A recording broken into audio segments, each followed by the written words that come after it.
Hola amigos de Ciclismo a Fondo y de Bike.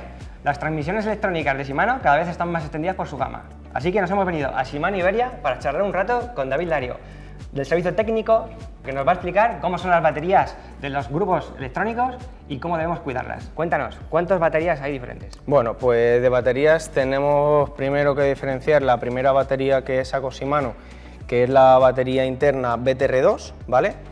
Es una batería de 8,4 voltios y es la primera que sacó siendo interna, ¿vale? Después, seguidamente, salió la batería BTN110, que sigue teniendo la misma capacidad de 8,4 voltios, pero esta trae una gran novedad porque es compatible con todos los grupos de a partir de 11 velocidades la función del semi-synchro-shift. Vale. Muy poco después salió la batería BTN110A, que es muy similar a su antecesora, pero trae una capa que la recubre, que es un testigo para saber si la batería ha tenido humedades y ha estado en contacto con agua. Es más, aquí tenemos un ejemplo que nos llegó hace poco sobre el testigo que ha cambiado de color, sobre la batería que se ha decolorado bastante. ¿Ese cambio de color es permanente o luego vuelve a ser todo natural cuando se seca? No, es permanente. Es un testigo, pues es para indicar que la bicicleta ha sufrido grandes humedades y hay que tener cuidado con ello porque se puede deteriorar la batería rápidamente. Y luego la última, que es una batería que la lanzamos el año pasado, es la BTN300 y es la batería solamente para el grupo de 12. Sigue teniendo 8,4 voltios y sigue siendo compatible con el Synchro-Shift de Shimano. Esa batería entonces es para grupos nuevos de 105 de 12 velocidades. Sí, 105, Ultegra y Durace, es la misma. Ya conocemos los tipos de baterías que hay. Ahora, ¿cómo se cargan? Vale, tenemos que diferenciar sobre todo en dos grandes grupos, y es las baterías de 11 velocidades, que sería la BRC2, la BTN110 y la 110A, ¿vale? Estas baterías son de 11 velocidades y tendríamos que cargarlas con su cargador original Shimano, que sería el SMBRC2, y lo que sí es muy importante es que a la salida USB hay que ponerle un adaptador de corriente de máximo 1 amperio, ¿vale? Para no deteriorar la batería. Y luego tendríamos con la batería de 12 velocidades de los grupos nuevos el nuevo cargador, que es también compatible con las nuevas bielas de potencia, que lo mismo, no hay que ponerle un adaptador de máximo de 1 amperio, porque si no las baterías pues se deterioran muchísimo. ¿Lo podemos conectar a un ordenador, a una toma de Siempre corriente? Y cuando la salida de corriente sea de máximo de 1 amperio, no hay ningún tipo de problema. Incluso al coche, si vas de camino a una ruta... Lo mismo, eso tendríamos que ver que el coche qué salida tiene y si es esa, sin problema. De acuerdo, ya sabemos cómo se cargan, pero parece una pregunta muy sencilla, pero a veces es complicada. ¿Cómo sabemos si la batería requiere ser cargada? Eso tendríamos que verlo según el tipo de bicicleta, si es un grupo de 11 o es un grupo de 12. Si es un grupo de 11, tendríamos que irnos a la bicicleta, pulsar los dos botones de la maneta, ya sea tanto izquierda como derecha, y fijarnos en el testigo que marca en la centralita. Al pulsar los dos botones a la vez, se iluminará un LED, verde fijo del 100 al 75%, verde discontinuo del 75 al 50%, rojo fijo menos del 50% y rojo parpadeante menos del 25%, ¿vale? Si no luce nada, hay que cargar la bicicleta. Esta información también se comparte en algunos dispositivos, ¿no? En algún Garmin, algún computador. Sí, todos los grupos que tengan de 11, que tengan D-Fly, si tú lo emparejas a tu ciclocomputador, sí te aparecerá el testigo de la carga que tiene.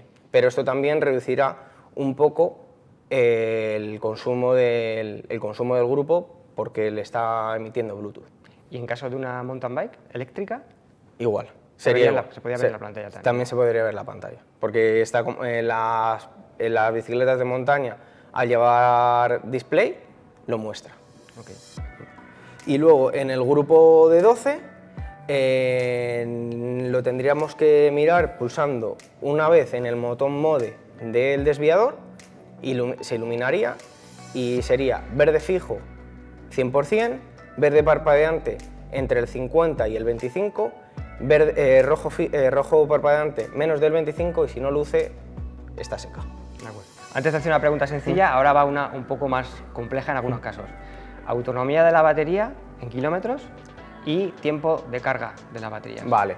La autonomía, dependiendo del uso y los cambios que vayamos a realizar según las rutas, estamos hablando de una autonomía sobre unos 1000 kilómetros en los grupos de 11. En los grupos de 12 baja un poquito más al tener el cambio Bluetooth y llevar wireless con las manetas, ¿vale? Y los tiempos de carga, siempre y cuando carguemos las baterías con un adaptador de 1 amperio, siempre desde cero, un 0% tarda unas 4 horas. Si está a lo mejor al 50%, en 1 horita y media lo podríamos tener el grupo cargado. ¿Es necesario cargarla completamente para poder utilizarla? No, no hace falta, lo único pues que vamos a tener más autonomía y vamos a tener que tardar más en cargar la batería. ¿Y qué pasa si eres el típico usuario que todos los días cuando llega a casa la saca y la pone a cargar? No pasaría nada porque las baterías Shimano, tanto baterías de i2 como e-bike, te cumplen un ciclo de carga cuando tú has cargado la batería un 100%. Si tú has cargado un 10%, irías sumando hasta completar un 100% y completarías un ciclo de carga. Bueno, David, llevamos unos minutos ya hablando sobre las baterías de los grupos electrónicos de Shimano. Pero ¿en qué partes de la bicicleta se esconden? Porque la verdad es que miras las bicicletas y las vemos. Vale, como todas las baterías que hemos presentado son de batería interna, las baterías nos las podemos encontrar en 3 zonas. La primera zona sería en la tija del sillín, es la más extendida y la más recomendable, ya que por estanquidad la batería va muy protegida. Después nos la podríamos encontrar también en la potencia, en el tubo de la dirección, pero ahí tendríamos que tener instalado el sistema de dirección y potencia Pro. Y por último nos la podríamos encontrar en el eje de pedalier, en el tubo de la dirección. Ahí no la podremos encontrar, pero es muy poco frecuente. Estos 3 ejemplos son para bicicletas, digamos, musculares. En el caso de una bicicleta eléctrica...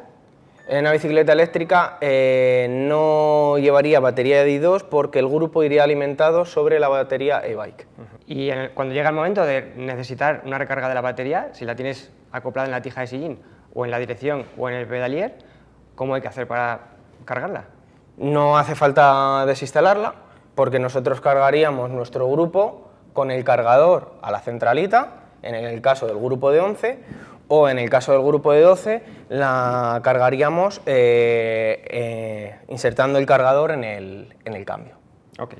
No hace falta desinstalar las baterías para cargar el grupo. Es decir, tenemos un puerto externo donde podemos acoplar el cargador. Eso es. Ya conocemos prácticamente todos los aspectos técnicos de las baterías, pero han mencionado 2 veces el tema de la humedad, que es algo que parece ser que puede afectar a las baterías. ¿Qué tenemos que hacer para evitarla? ¿Cómo tenemos que lavar la bici? ¿Cuál es el mantenimiento? Vale. Lavar las bicicletas en general, nosotros no recomendamos nunca lavarla con agua a presión. Sí, con agua se puede lavar, pero tenemos que tener en cuenta que tenemos instalado un grupo electrónico. Entonces, se puede lavar con agua, no incidir en las zonas donde hay conexiones, aunque todas las conexiones de nuestros grupos de i2 están protegidas ante la humedad y el agua, y después de lavar la bicicleta, quitar las tapas que muchos cuadros de fabricantes vienen para evacuar las posibles humedades y aguas que han entrado en el cuadro. Entonces, lavado a presión, prohibido. Luego, ¿se puede hacer algún tipo de mantenimiento más? Es decir, a nivel de contactos de la batería, ¿hay que hacer algún mantenimiento?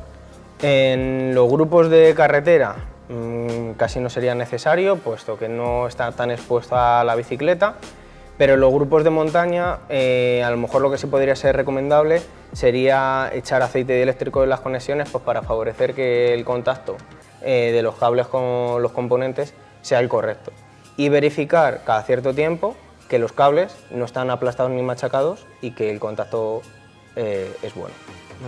Bueno, David, muchas gracias por tu tiempo, me ha quedado muy clara toda la información. Encantado de recibiros y nada, si necesitáis más información podéis pasaros por vuestro service center más cercano y ellos os podrán echar una mano seguro. También podéis dejarnos los comentarios, os contestaremos las dudas que tengáis. Muchas gracias y hasta el próximo vídeo.